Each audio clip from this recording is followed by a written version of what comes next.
क्या इस ऐवान को हम कहेंगे कि ये रिप्रेजेंटेटिव फॉर्म ऑफ डेमोक्रेसी है? चाणक्य ने सही कहा था कि जब राज चलाने वाले व्यापारी हो जाएंगे तो उस राज के लोग भिखारी हो जाएंगे। वरना याद रखिए, कहीं नई इमारत भी हिटलर की राइक्सटैग की इमारत ना साबित हो जाए। जब दिल्ली की सड़कों पर सिखों की नस्लकशी की जा रही थी, जब 6 दिसंबर को बाबरी मस्जिद की शहादत हुई, भागलपुर जिसमें रेशम के कारोबार को खत्म किया गया, मुसलमानों को दफना दिया और वहां पर फूल गोभी उगना शुरू हो गई, जब मुजफ्फरनगर और गुजरात में नस्लकशी की गई, चाहे CAA का प्रोटेस्ट हो, चाहे किसानों का प्रोटेस्ट हो, चाहे शेड्यूल कास्ट के रिजर्वेशन का मसला हो, इस ऐवान के 75 साल के पार्लियामानी सफर की तकमील पर हम बहस कर रहे हैं। मैं सबसे पहले अपनी जानिब से खराज अकीदत पेश करना चाहूंगा मौलाना हिफ्जुर रहमान साहब को, जो पहली और दूसरी पार्लियामेंट के मेंबर थे, मेरे कायद सालार मिल्लत सलाहुद्दीन ओवैसी को, सुलेमान सेठ साहब को और मौलाना बनात वाला साहब को। जनाब मोहतरम, इस ऐवान की नाकामियों का भी जिक्र हमको करना जरूरी है। 75 साल का तारीखी सफर इस ऐवान ने मुकम्मल किया। ये ऐवान एक इमारत नहीं है मेरी नजर में, ये ऐवान इस वतन अजीज का एक दिल है, जो बाहर जो गरीब और मजलूम अवाम की तकलीफ को महसूस करे, इसीलिए मैं इसको दिल कहता हूं। मैं आपके सामने 15 मिसालें पेश करूंगा जहां पर इस ऐवान ने अपनी नाकामी का सबूत पेश किया।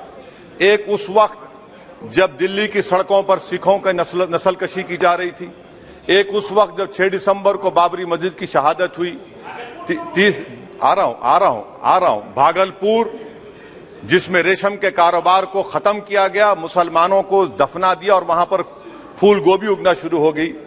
एक उस वक्त नाकामी साबित हुई जब मुजफ्फरनगर और गुजरात में नस्लकशी की गई। एक उस वक्त सर जब हम देखते हैं कि मुंबई की सड़कों पर इंसानियत का नंगा नाच हुआ। एक उस वक्त जब इस ऐवान में टाडा पोटा का काला कानून बनाया गया, UAPA का कानून बनाया गया, आफ्सपा का कानून बनाया गया, जिसको 1 साल के लिए बनाया गया था, 58 में हम 2023 में आ गए।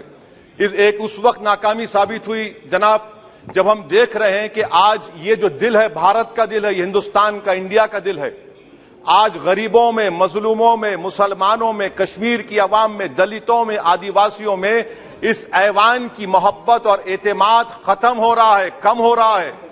इसीलिए जनता सड़कों पर आकर एहतजाज कर रही है, क्योंकि उनको लग रहा है कि ये इमारत बन चुकी है, हमारा दिल नहीं है।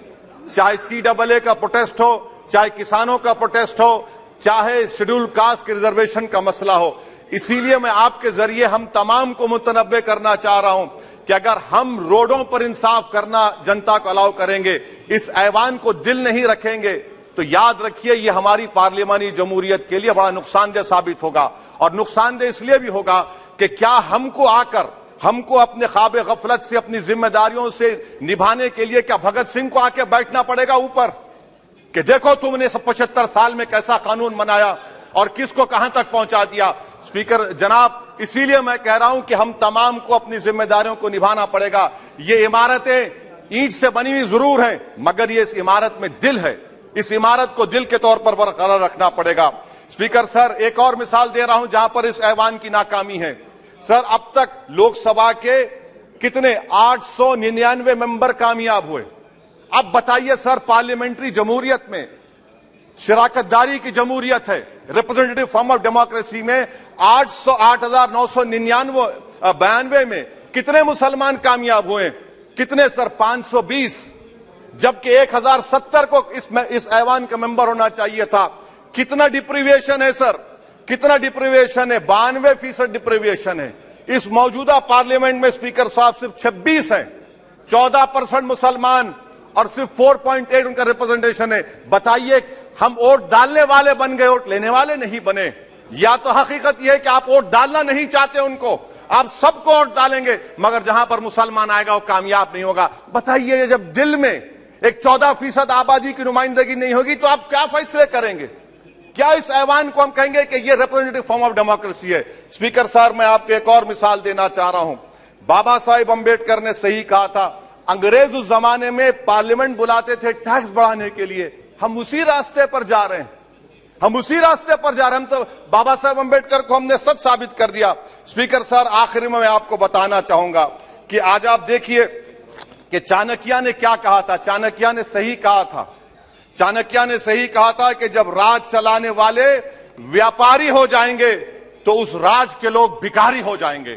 आज ये वक्त आ चुका है सर, आज ये वक्त आ चुका है कि क्या first pass the post system इस देश के लिए सही है या फिर हम प्रोपोर्शनल फॉर्म ऑफ रिप्रेजेंटेशन को फॉलो करेंगे। First pass the post system, जिसके पास एक मजहब का वोट होगा, जिसके पास दौलत होगी, वही इस ऐवान में आ रहा है। इसीलिए हम कह रहे हैं कि आप इस जमहूरियत की नाक, कहीं ये जमहूरियत कमजोर ना हो जाए, मुझे इस बात का डर है सर। आखिर में मैं खत्म करने से पहले एक बहुत बड़े शायर ने कहा था, उस पर खत्म करना चाहूंगा कि अभी चिरागे सरे राह को कुछ खबर ही नहीं, अभी चिरागे सरे राह को कुछ खबर ही नहीं, अभी गिरानिए शब में कमी नहीं आई, अभी गिरानिए शब में कमी नहीं आई, निजात दीदे दिल की घड़ी नहीं आई, चले चलो कि मंजिल अभी नहीं आई। स्पीकर साहब, आखिर में याद रखिए एक बात को मैं सबसे कह रहा हूं कि पिच बदलने से गेम नहीं बदलता, गेम को बदलना पड़ेगा। आप पिच बदल रहे हैं, वरना याद रखिए जब तक हम अपने जमहूरी उसूलों पर, रूल ऑफ लॉ पर, संविधान पर अटूट अमल नहीं करेंगे, वरना याद रखिए कहीं नई इमारत भी हिटलर की राइक्सटैग की इमारत ना साबित हो जाए। बहुत बहुत शुक्रिया सर। मिलत टाइम्स को आपकी जरूरत है, हमारी आप माली मदद करें।